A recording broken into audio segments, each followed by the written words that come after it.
अयोध्या नगरी में एक न्यायप्रिय और समझदार राजा राज करते थे। उनके 3 पुत्र थे, जो अपनी अपनी विशेषताओं और साहस के लिए प्रसिद्ध थे।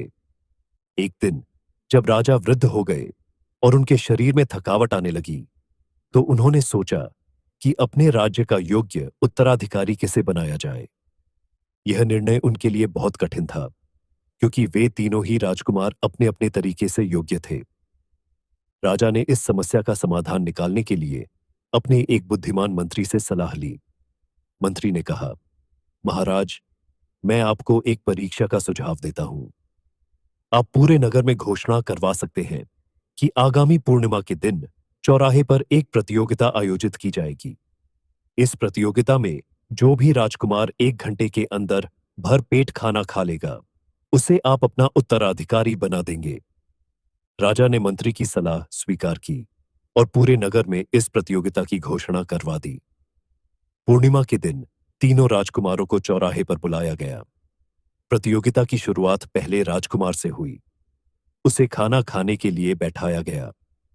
जैसे ही उसने खाना खाना शुरू किया, उसकी ओर बड़े बड़े खतरनाक कुत्ते छोड़ दिए गए। पहले राजकुमार ने कुत्तों को देखा और डर के मारे खाना छोड़कर भाग खड़ा हुआ। इस प्रकार वह प्रतियोगिता में असफल हो गया। उसके बाद अब दूसरे राजकुमार को बुलाया गया। उसे भी खाना खाने के लिए बैठाया गया। ठीक उसी तरह जैसे पहले राजकुमार के साथ हुआ था, उसकी ओर भी खतरनाक कुत्ते छोड़ दिए गए। दूसरे राजकुमार ने डर से भागने की बजाय कुत्तों से लड़ा।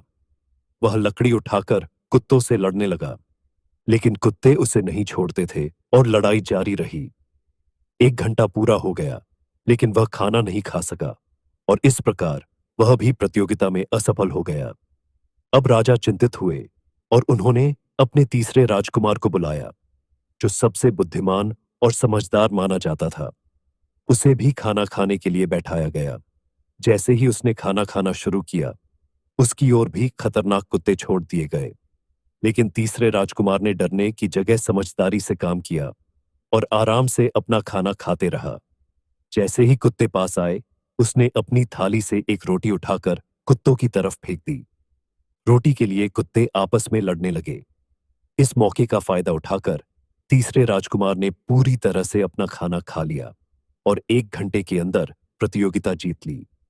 इस प्रकार राजा अपने तीसरे राजकुमार की बुद्धिमानी, समझदारी और साहस से बहुत खुश हुए। उन्होंने तीसरे राजकुमार को अपना नया राजा बना दिया और राज्य की जिम्मेदारी सौंपी और खुद जाकर दीक्षा ले ली। इस कहानी से हमें कुछ महत्वपूर्ण बातें सीखने को मिलती है। जब भी जीवन में कोई समस्या आए, तो हमें केवल ताकत से काम नहीं लेना चाहिए। हमें समझदारी और विवेक से काम लेना चाहिए, जैसे तीसरे राजकुमार ने किया। समस्या का हल हमेशा सोच समझकर ही निकाला जा सकता है। हिम्मत और समझ का संतुलन। मुश्किल समय में हमें हिम्मत जरूर दिखानी चाहिए, लेकिन साथ ही समझदारी से काम लेना चाहिए।